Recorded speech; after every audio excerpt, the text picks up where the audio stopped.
राधे राधे दोस्तों, आप सभी का स्वागत है आज की इस वीडियो में। आज हम सुनाने जा रहे हैं गणगौर तीज की कथा। जो व्रत रखते हैं उसे कथा जरूर से सुननी चाहिए। तो कथा इस प्रकार से है। एक बार भगवान शंकर तथा पार्वती जी नारद जी के साथ भ्रमण को निकले। चलते चलते वे चैत्र शुक्ल की तृतीया के दिन एक गांव में पहुंच गए। उसके आगमन का समाचार सुनकर गांव की श्रेष्ठ कुलीन स्त्रियां उनके स्वागत के लिए स्वादिष्ट भोजन बनाने लगी। भोजन बनाते बनाते उन्हें काफी विलंब हो गया, किंतु साधारण कुल की स्त्रियां श्रेष्ठ कुल की स्त्रियों से पहले ही थालियों में हल्दी तथा अक्षत लेकर पूजन हेतु पहुंच गई। पार्वती जी ने उनके पूजा भाव को स्वीकार करके सारा सुहाग और रस उस पर छिड़क दिया। वे अटल सुहाग प्राप्ति का वरदान पाकर लौटी। तत्पश्चात उच्च कुल की स्त्रियां अनेक प्रकार के पकवान लेकर गौरी जी और शंकर जी की पूजा करने पहुंची। सोने चांदी से निर्मित उनकी हथेलियों में विभिन्न प्रकार के पदार्थ थे।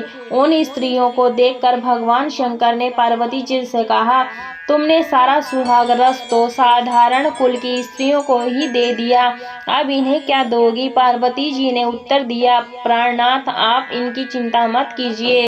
उन स्त्रियों को केवल मैंने ऊपरी पदार्थों से बना रस दिया है, इसलिए उनका रस धोती से रहेगा, परंतु मैं इन उच्च कुल की स्त्रियों को अपनी उंगली चीर कर अपने रक्त का सुहाग दूंगी। यह सुहाग रस जिसके भाग्य में पड़ेगा वह तन मन से मुझ जैसी सौभाग्यवती हो जाएगी।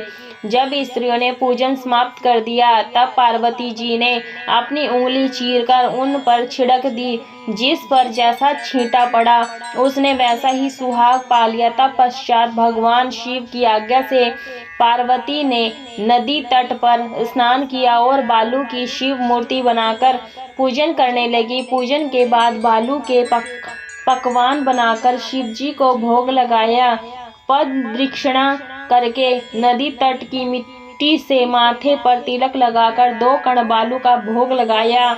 इतना सब करते करते पार्वती को काफी समय लग गया। काफी देर बाद जब वे लौट कर आई तो महादेव जी ने उनसे देर से आने का कारण पूछा। उत्तर में पार्वती जी ने झूठी कह दिया कि वहां मेरे भाई भावज आदि मायके वाले मिल गए थे, उन्हीं से बातें करने में देर हो गई। परंतु महादेव तो महादेव ही थे, वे कुछ और ही लीला रचना चाहते थे। अतः उन्होंने पूछा, पार्वती जी, तुमने नदी के तट पर पूजन करके किस चीज का भोग लगाया था और स्वयं कौन सा प्रसाद खाया है? स्वामी, पार्वती जी ने पुनः झूठ बोल दिया। मेरी भावज ने मुझे दूध भात खिलाया, उसे खाकर मैं सीधी यहाँ चली आ रही हूँ। यह सुनकर शिव जी भी दूध भात खाने की लालच में नदी तट की ओर चल दिए। पार्वती दुविधा में पड़ गई। तब उन्होंने मौन भाव से भगवान भोले शंकर का ध्यान ही किया और प्रार्थना की, हे भगवान, यदि मैं आपकी अनन्य दासी हूँ तो आप इस समय मेरी लाज रखिए। यह प्रार्थना करती हुई पार्वती भगवान शिव के पीछे पीछे चलती रही। उन्हें दूर नदी के तट पर माया का कमल दिखाई दिया। उस महल के भीतर पहुंचकर वे देखती हैं कि वहां शिव जी के साले तथा सहलज आदि सपरिवार उपस्थित हैं। उन्होंने गौरी तथा शंकर का भाव भीना स्वागत किया। वे 2 दिनों तक वहां रहे। तीसरे दिन पार्वती जी ने शिव से चलने के लिए कहा, पर शिव जी तैयार न हुए, वे अभी और रुकना चाहते थे। तब पार्वती जी रूठकर अकेली ही चल दी। ऐसी हालत में भगवान शिव को पार्वती के साथ चलना पड़ा। नारद जी भी साथ साथ चल दिए। चलते चलते वे बहुत दूर निकल आए। उस समय भगवान सूर्य अपने धाम पश्चिम को पधार रहे थे। अचानक भगवान शंकर पार्वती से बोले, मैं तुम्हारे मायके मैं अपनी माला भूल आया हूँ। ठीक है, मैं ले आती हूँ। पार्वती जी ने कहा और जाने को तैयार हो गई, परंतु भगवान ने उन्हें जाने की आज्ञा न दी और इस कार्य के लिए ब्रह्मपुत्र नारद जी को भेज दिया। परंतु वहां पहुंचने पर नारद जी को कोई महल नजर नहीं आया। वहां तो बहुत दूर तक जंगल ही जंगल था, जिसमें हिंसक पशु विचर रहे थे। नारद जी वहां भटकने लगे और सोचने लगे कि कहीं वे किसी गलत स्थान पर तो नहीं आ गए। मगर सहसा ही बिजली चमकी और नारद जी को शिव जी की माला एक पेड़ पर टंगी हुई दिखाई दी। नारद जी ने माला उतार ली और शिव जी के पास पहुंचकर कहा, हाल बताया। शिव जी ने हंसकर कहा, नारद, यह सब पार्वती की ही लीला है। इस पर पार्वती बोली, मैं किस योग्य हूँ? तब नारद जी ने सिर झुकाकर कहा, माता, आप पतिव्रताओं में सर्वश्रेष्ठ हैं। आप यह सौभाग्यवती समाज में आदि शक्ति है। यह सब आपके पतिव्रत का ही प्रभाव है। संसार की स्त्रियां आपके नाम स्मरण मात्र से ही अटल सौभाग्य प्राप्त कर सकती हैं और समस्त सिद्धियों को बना तथा मिटा सकती हैं। तब आपके लिए यह क्रम कौन सी बड़ी बात है? महामाये गोपनीय पूजन अधिक शक्तिशाली तथा सार्थक होता है। आपकी भावना तथा चमत्कार पूर्ण शक्ति को देखकर मुझे बहुत प्रसन्नता हुई है।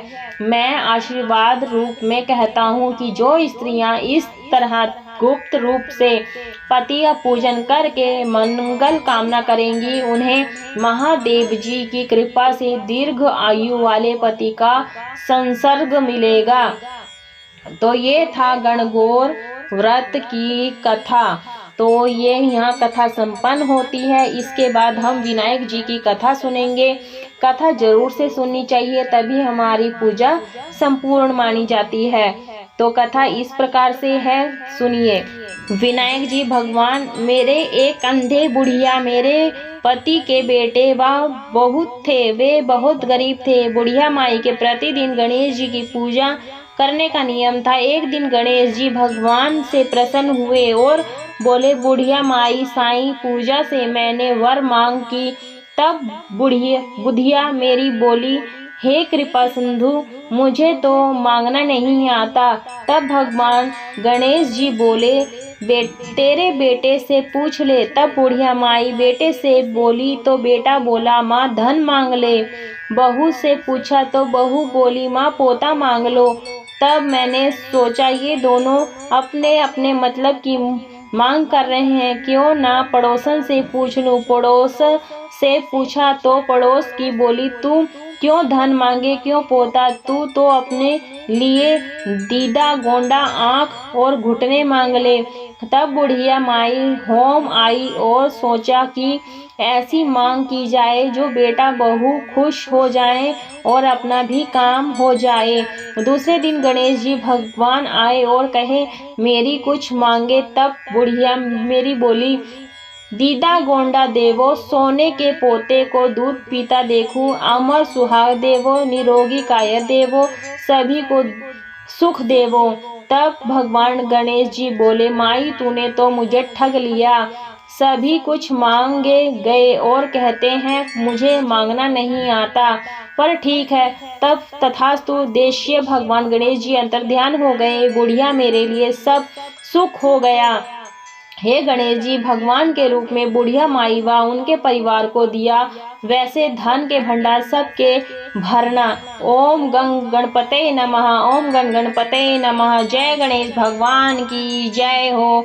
अगर आपको ये कहानी विनायक जी की और गणगौर की पसंद आई हो तो लाइक शेयर जरूर कीजिए और कमेंट बॉक्स में जय गणेश भगवान की, ओम गणपते नमः और जय गणगौर की कमेंट बॉक्स में जरूर से लिखें। और हमारे चैनल को पहली बार आए हैं तो सब्सक्राइब कर लीजिए, बेल आइकन प्रेस कर लीजिए, ताकि आने वाली हर नोटिफिकेशन आप सभी को सबसे पहले मिल सके और आपको पूजा पाठ से जुड़ी हुई जानकारी आपको सबसे पहले मिल सके। और हाँ, हमें आजकल लाइक नहीं मिल रहा है, तो हो सके तो अगर अच्छी लगती है वीडियो तो लाइक ज़रूर से करें, भर भर के लाइक करें और शेयर भी करें, उन तक पहुंचाएं, वो इस वीडियो से लाभ उठा सके। तो ये थी हमारी कहानी विनायक जी की और गणगौर जी की। तो ये कहानी हम यहीं पर संपन्न करते हैं। एक और कहानी है गणेश जी की एवं बुढ़िया माई की कहानी। एक बुढ़िया माई थी, मिट्टी के गणेश जी की पूजा करती थी। रोज बनाए रोज गल जाए। एक सेठ का मकान बन रहा था। वो बोली, पत्थर का गणेश बना दो। मिस्त्री बोले, जितने में हम तेरा गणेश गढ़ेंगे उतने में अपनी दीवार चिन्ह लेंगे। बुढ़िया बोली, राम करे तेरी तुम्हारी दीवार टेढ़ी हो जाए। और अब उनकी दीवार टेढ़ी हो गई। वो चीने और ढा देवे, चीने और ढा देवे। इस तरह करते करते शाम हो गई। शाम को सेठ आया। उसने कहा, आज कुछ भी नहीं किया। वो कहने लगे, एक बुढ़िया आई थी। वो कह रही थी कि मेरा पत्थर का गणेश गढ़ दो। हमने नहीं गढ़ा। तो उसने कहा, तुम्हारी दीवार टेढ़ी हो जाए। तब से दीवार सीधी नहीं बन रही है। बनाते हैं और ढा देते हैं। सेठ जी ने बुढ़िया बुलवाई।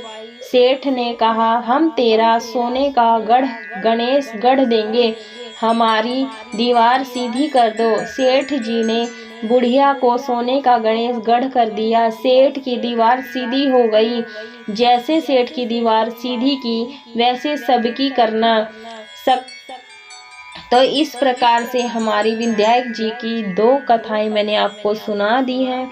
अगर आपको अच्छी लगे तो ज़रूर से शेयर कीजिए, सब्सक्राइब कर लीजिए और आप सभी गणेश जी की नाम की कमेंट में ज़रूर लिखिएगा। मिलते हैं ऐसे ही नए टॉपिक के साथ, नए वीडियो के साथ नेक्स्ट वीडियो में। आप सभी को राधे राधे दोस्तों।